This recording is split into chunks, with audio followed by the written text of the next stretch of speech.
नमस्कार मित्रांनो, विनोदातील हे तुटेना या मालिकेच्या आजच्या भागामध्ये अगदी मनपूर्वक मी तुमचं स्वागत करते. आजच्या भागामध्ये आता अंशुमन सुष्मिताला घेऊन डिनरला गेलेला असतो. डिनरवरून आल्यानंतर आता दोघे इतके खुश असतात. सुष्मिता तर फारच खुश असते आणि म्हणते की आपण असंच कधी मध्ये डिनरला जाऊयात, खूपच छान वाटतं. दोघंही खूप छान गप्पा करत असतात आणि तेवढ्यात मलिका येते. मलिका आता म्हणते की काय झालं आज मात्र बर्ड्स इतकीच खुश दिसते, नक्की असं काय आहे, मुद्दाम बोलत असते. कारण तिला माहिती असतं की आज मात्र अंशुमनने हिला डिनरला नेलं आणि तिनेच आता नेण्यासाठी सांगितलेलं होतं, पण मुद्दाम सुष्मिताशी गोड बोलत असते. सुष्मिता म्हणते की हो ना, तुम्ही यायला हवं होतं, मी खरंच तुम्हाला खूप मिस केलं. त्यावरती आता लगेच मलिका म्हणते की हो मला. आणि तेवढ्यात आता सोनंदी बाहेर येते. यांना सगळ्यांना पाहत तेवढ्यात मात्र आता दोघंही हाय सोनंदी असं मुद्दाम करतात. सोनंदी विचारते की तुम्ही कुठे होतात, तेव्हा मलिका म्हणते की आम्ही सगळेजण बाहेर गेलो होतो. आणि आता अंशुमन आणि सुष्मिता म्हणतात की आम्ही दोघंही बाहेर डिनरसाठी गेलो होतो, ते आम्ही खूप दमलो म्हणून ते दोघेही घरात आता आतमध्ये रूम मध्ये निघून जातात. तर मलिका आता जायला निघते, पण सोनंदी म्हणते की अहो काकू तुम्ही थांबा, तुमचा आजचा दिवस कसा गेला दिवसभर. मग आता मलिका खोटं बोलते. मलिका म्हणते की अगं खूप दिवसातून आमची एक किटी पार्टी होती. आणि तेवढ्याच मात्र सोनंदी आता शांत राहायला सांगते.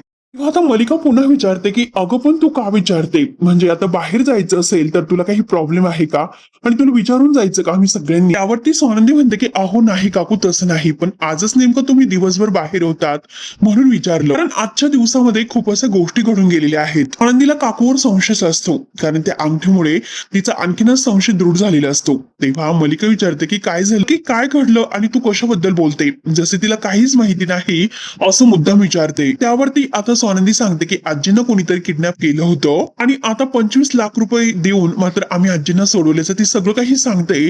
आता मलिका मुद्दाम घाबरण्याचं कारण नाटक करते. ओ माय गॉड, आजींना काही झालं तर नाही ना, असं घाबरत असल्यासारखंच विचारते. अगदी मात्र असा देखावा करते की बापरे, आजकाल मात्र हे किडनॅपरचं काही सांगता येत नाही. पैशासाठी मात्र हे गल्ली बोळातील पोरं सुद्धा आता हे असे धंदे करतात. बापरे बापरे, मला आईंची खरंच खूप काळजी वाटते. आणि आता कशा आहेत त्या असं विचारते. तर आता सोनंदी म्हणते की देवकृपेने मात्र बरे आहेत. ती त्यांना गुंगी दिली होती, गुंगीचं औषध, त्यामुळे आता हळूहळू ते शुद्धीवर येत असल्याचं सांगते. आता लगेच मलिका म्हणते की देव पावला म्हणून आता नाटक करत असते, जशी आजीची खूप तिला काळजी आहे. आणि करणारी मात्र कट कारस्थान करणारी, आजीला किडनॅप करणारी हीच असते. आता मात्र म्हणते की हो बापरे, आजकाल लोकांच्या डोक्यामध्ये काय काय सुरू असतं, काय काय ऐकायला येतं कानावर. आनंदी म्हणते की बाकी मला कुणाचं माहिती नाही, परंतु आपल्या घराकडे नीट माझं लक्ष आहे. जोपर्यंत मी आणि राजवाडे आहोत तोपर्यंत आजीच्या केसाला सुद्धा धक्का नाही लागून देणार. हे बघा, हा विषय येथे नाही संपणार. किडनॅपर कोण होते आणि त्यांनी हे सर्व का केलं हे सगळं काही मी शोधून काढेल. तेव्हा आता काकू तर घाबरते. काकूचा चेहरा मात्र आता पडल्यासारखा होतो. तर सोनंदी मुद्दाम विचारते की काय हो काकू, तुम्हाला काही माहिती आहे का. किंवा मलिका विचारते की मला. तर सोनंदी म्हणते की हो, जर माहिती असेल तर सांगा. आता मलिका हसते आणि म्हणते की हो, या बाबतीत सुद्धा तुला माझ्यावर संशय आहे. तर स्वानंदी म्हणते की हो आहे. आणि काकू तुम्ही एकदम बरोबर बोललात असं आता न घाबरता म्हणते. काकू खरंच मला तुमच्यावर संशय आहे असं स्पष्ट बोलते. सगळ्या मागे तुम्हीच आहात. संशयापेक्षा मला पूर्ण खात्री आहे, फक्त माझ्याकडे पुरावा नाही. हे बघा काकू, तुमचा हा जो खरा चेहरा आहे तो नक्कीच मी राजवाड्यांसमोर आणेलच. तुमच्याकडे मात्र खूप लिमिटेड असा वेळ आहे, जरा काळजीच घ्या. तेव्हा आता काकू तर पूर्णपणे घाबरलेली असते, पण सोनंदीच्या समोर मात्र काही दाखवत नसते.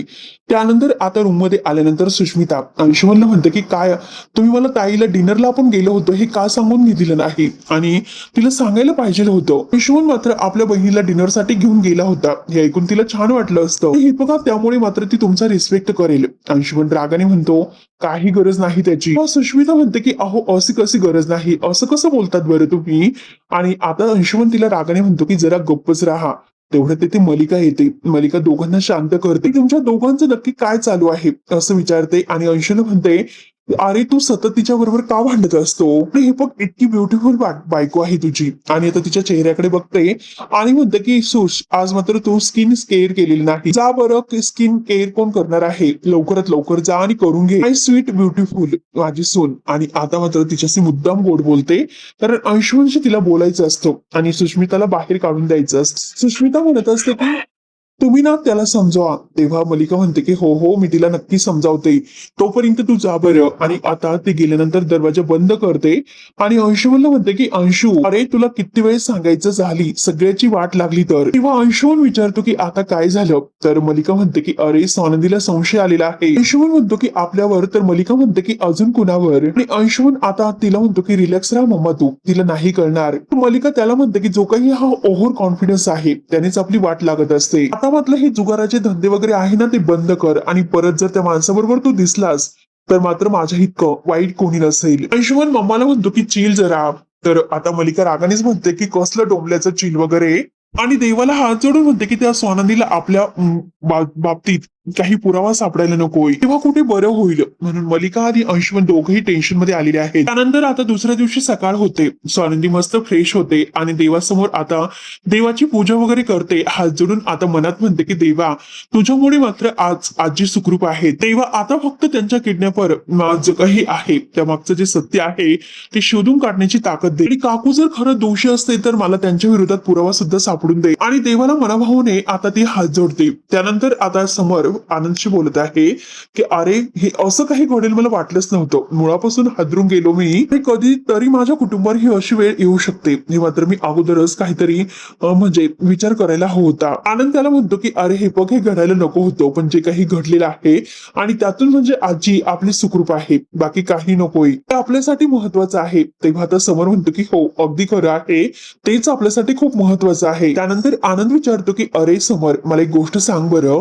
तू या बाबतीत काही लिगल ऍक्शन घेण्याची ठरवलेलं आहे का. समोर म्हणतो की अरे लिगल ऍक्शन, पण कुणाविरुद्ध करायची. ना काही पुरावा आणि ना ती माणसं आपल्याला माहिती आहेत, मग आपण कुणाविरुद्ध हे सर्व करायचं. परंतु यापुढे मात्र मी माझ्या कुटुंबाची सेफ्टी खूप काळजीपूर्वक घेईल. जेव्हा आजी आता बाहेर निघेल ना तेव्हा तिच्यासोबत एक सिक्युरिटी गार्ड नक्की असेल. आणि आजीच नाही तर सगळ्यांच्या सेफ्टी बाबतीत मला काळजी घ्यायला हवी. आनंद म्हणतो की हो, लवकरात लवकर मी आपल्याकडे सिक्युरिटीची टीम आहे तर ती मात्र बोलवतो. तोपर्यंत तू काळजी घे, आजीची सुद्धा काळजी घे आणि बाकी रिलॅक्स राहा. मी सगळं काही इकडचं बघतो, जर काही लागलं तर मी नक्की कळवतो. तेव्हा आता आनंद बाय करून फोन ठेवतो. त्यानंतर आता इकडे सरपोतदारांच्या घरामध्ये आता ह्या आदिराला फार भूक लागलेली असते. ती आता टेबलवर बसलेली असते.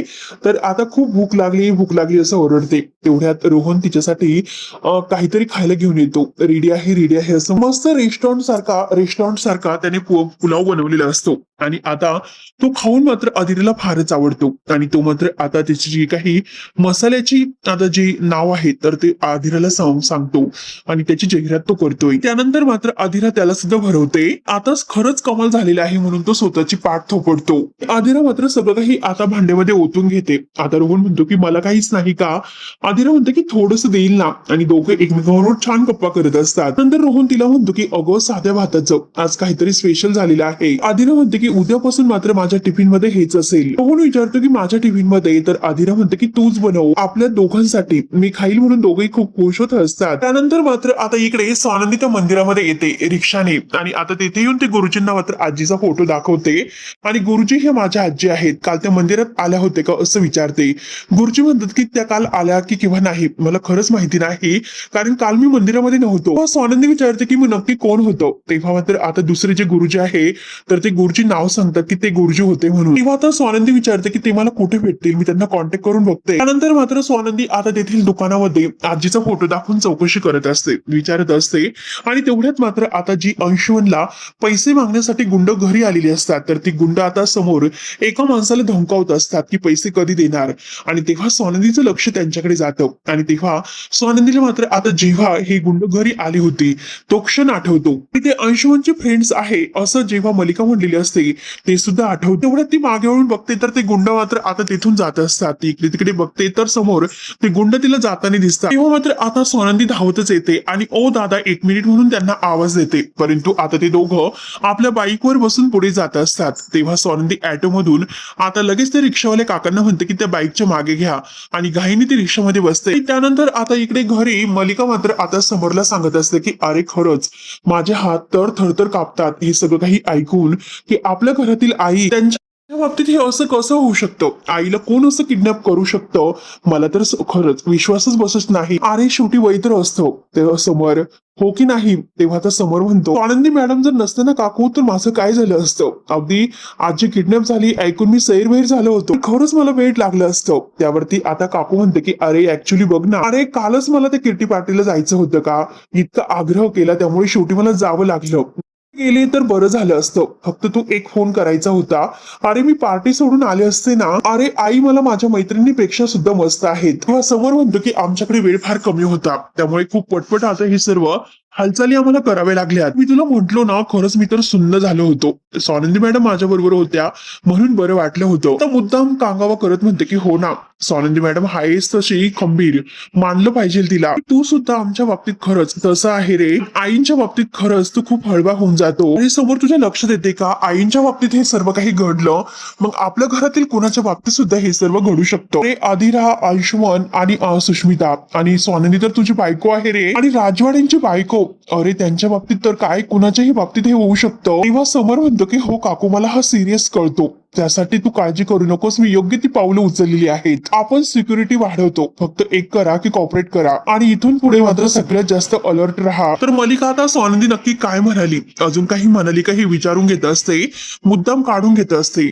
आणि आता स्वानंदी कुठे गेलेली आहे रे? दिसली नाही, बाहेर वगैरे गेलेली आहे का, मुद्दाम विचारपूस करत असते. समोर म्हणतो की मला सुद्धा माहिती नाही की नक्की त्या गेल्यात कुठे, काहीतरी काम असेल येतील त्या. तेवढ्या समोरला ऑफिसचा फोन येतो आणि तो काकूला म्हणतो की एक मिनिट, ऑफिसचा फोन आहे, मला घ्यावा लागेल.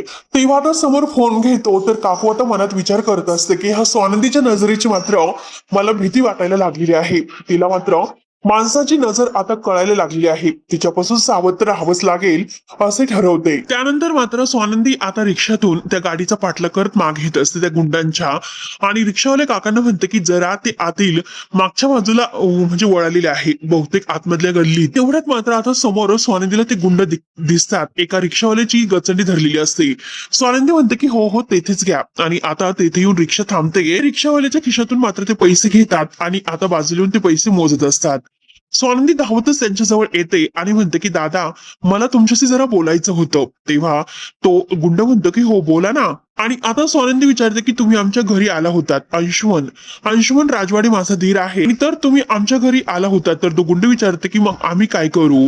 स्वानंदी म्हणते की तुम्ही काही करू नका, तर तुम्ही मला सांगा की तुम्ही घरी का आला होतात. तो गुंड म्हणतो की तुम्ही त्यालाच विचारा, तुमच्या धीराला. तेव्हा आता स्वानंदी म्हणते की त्याच्याकडून जर कळणं शक्य असतं तर इतका मोठा पाठलाग करत मी तुमच्या मागे आले असते का? हे बघा, आमच्या अंशुमनमध्ये, माझ्या धीरामध्ये आणि तुमच्यामध्ये नक्की कोणता व्यवहार आहे हे मला कळणं फार गरजेचं आहे. आमच्या आजीचा जीव धोक्यात आहे, त्यामुळे प्लीज सांगा की तुम्ही नक्की कसली वसुली करण्यासाठी आला होता. मात्र ते गुंड म्हणतात की तुम्हाला मदत करण्याच्या नादात आम्ही पोलिसांच्या ताब्यात सापडू शकतो.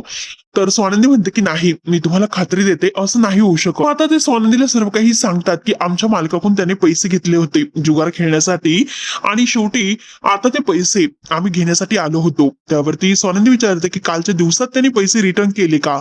तर ते गुंड म्हणतात की हो केलेत. तेवढ्यात आता स्वानंदीच्या लक्षात येते, ती मनात म्हणते की म्हणजे हे पैसे आता मिळवण्यासाठी अंशुमनने आजीला किडनॅप केलं होतं. तर अचानक मात्र त्याच्याकडे पैसे कुठून येतील? आता हा विचार करत असताना ती परत त्या गुंडांना म्हणते की दादा एक मिनिट, सगळं तुम्ही मात्र समोर राजवाड्यांसमोर बोलू शकताल का? ते अंशुमनचे मोठे भाऊ आहेत, ते बघा तुम्हाला कुठलाही त्रास होणार नाही याची हमी मी देते तुम्हाला. ते गुंड एकमेकांना खुणावून विचारत असतात. त्यानंतर आता समोर आजीला घेऊन सावकाश सावकाश करत तिला बाहेर घेऊन येतो. तेव्हा आजी म्हणते की अरे समोर मी चालू शकते स्वतः. पिंट्या, अरे खरंच मला खूप कंटाळा आला रे, जरा मी पार्किंग मध्ये आता फिरून येते जरा 4 पावलं. समोर म्हणतो की नाही, अजिबात नाही, जे काही चालायचं आहे तर ते घरातल्या घरात माझा हात धरून, कळलं ना तुला? तेवढ्यात मात्र आता मलिका, अंशुमन आणि सुष्मिता धावतच येतात. मलिका आता हात जोडून देवाचे आभार मानते आणि म्हणते की आई आता कसं वाटतं तुम्हाला? त्यावरती आजी म्हणते की एकदम ठणठणीत. हा पिंट्या उगाच बाऊ करतो. तेव्हा सुष्मिता म्हणते की ग्रॅनी इन लॉ, मी तुमच्या किडनॅपरचं ऐकून खरंच खूप घाबरलो होतो. तुम्ही ओके आहात ना आता? आता अंशुमन सुद्धा विचारतो की अगो आजी तू नीट आहे ना, तुला काही झालं तर नाही ना? आजी म्हणते की अरे मी ओके आहे आता. हे बघा, जे झालेलं आहे ते सगळं काही आता विसरून जा, जे झालं ते झालं. सारखे सारखे प्रश्न मात्र तुम्ही आता मला विचारू नका. तर समोर म्हणतो की ठीक आहे आजी, तू शांत हो. आणि त्यानंतर मात्र आजी विचारते की अरे नंदू कुठे गेली, तिला बघून मला शांत वाटे. एवढ्यात स्वानंदी म्हणते की आजी मी आले. आणि जेव्हा आताच आले असं म्हणते तर मागे वळून जेव्हा सगळेजण बघतात अंशुमन, मलिका, सुष्मिता यांच्या पायाखालची जमीनच सरकते. कारण स्वानंदी बरोबर आता ते दोन्ही गुंड आलेले असतात. मात्र आता ते गुंड जेव्हा स्वानंदी बरोबर आत येतात तेव्हा मलिका, अंशुमन आणि सुष्मिता यांचे चेहरे तर बघण्यासारखे झालेले असतात. स्वानंदी काकूच्या चेहऱ्याकडे मात्र बघत असते. मग समर विचारतो की अहो स्वानंदी मॅडम, तुम्ही सकाळी कुठे निघून गेला होतात आणि ही कोण माणसं आलेली तुम्ही तुमच्या बरोबर? स्वानंदी म्हणते की मी आजीच्या किडनॅपरच्या मागचं सत्य शोधायला गेले होते. मी काही बोलण्या अगोदरच ही माणसं तुमच्याशी बोलतील. आणि त्या गुंडांना म्हणते की दादा प्लीज तुम्ही जे काही मला सांगितलं ते समर राजवाड्यांना सांगा. ते गुंड सांगतात की राजवाडे साहेब, तुमच्या भावाने आमच्या सेटकडून पैसे घेतले होते रेसवर लावण्यासाठी. म्हणतो की नाही दादा, हे खोटं बोलतात. तेव्हा समर आता अंशूला रागाने शांत राहायला सांगतो आणि आता तो त्यांना बोलायला सांगतो. तेव्हा ते गुंड म्हणतात की हे बघा, काल मात्र त्याने आमचे पैसे सगळे दिलेले आहेत आणि हे सांगण्यासाठी मात्र मॅडमने आम्हाला इथे बोलावलं होतं. आम्ही निघतो. आणि आता सोनंदी त्यांना थँक्यू सो मच म्हणते आणि ते गुंड निघून जातात. ते निघून गेल्यानंतर समर हा अंशुमनला विचारतो की अरे तू रेसर पैसे लावले, तू जुगार आहे, कळतं का तुला? अंशुमन म्हणतो की दादा सॉरी, माझं चुकलं, मी असं नाही करणार. आणि दरवेळेस तू मात्र असे उद्योग का करतो? आपल्या घरामध्ये सध्या आजी आजारी आहे आणि तिच्या तब्येतीवर आपल्याला फोकस करायला हवा. फक्त आजीला बरं होऊन दे, मग या विषयावर आपण नक्कीच बोलूया. जे आम्ही सगळ्यांनी कष्ट करायचे आणि पैसे कमवायचे आणि ते जुगारावरती तू उडवायचे का? यापुढे मात्र तुझ्याकडे पैसे ठेवायचे किंवा नाही ठेवायचे यावर मात्र आता मला विचार करावाच लागेल. मलिकाचा फारच जळफळाट होत असतो आणि आता समोर सोनंदीला थँक्यू बोलतो, कारण ही गोष्ट तुम्ही माझ्या नजरेसमोर आणून दिली त्याबद्दल. आणि समोर आता आजीला म्हणतो की चल आता तू जरा आराम कर, म्हणून तो आजीला घेऊन जायला निघतो. तेव्हा आता सोनंदी म्हणते की राजवाडे थांबा. ते हे बघा, माझं बोलून नाही झालेलं. मी तुम्हाला सांगितलं की आता आजीच्या किडनॅपर मागचं जे सत्य आहे तर ते मी शोधायला गेले होते. आता मात्र हा सत्याचा अर्धाच भाग होता. तेव्हा समोर विचारतो की म्हणजे नक्की काय? यशवंत लगेच म्हणतो की अरे दादा काहीच संबंध नाही, मात्र ही वहिनी खोटं बोलत आहे. समोर रागाने म्हणतो की तू जरा गप्प रे. स्वानंदी मॅडमला बोलायला सांगतो. तेव्हा स्वानंदी मॅडम म्हणते की अंशुमनने मात्र आता त्या माणसाकडून काही पैसे नाही तर काही लाख रुपये घेतले होते. तेव्हा आता सगळ्यांना हे ऐकून धक्काच बसतो. तर मित्रांनो, आता पुढे नक्की काय होईल हे बघायला विसरू नका. तोपर्यंत धन्यवाद.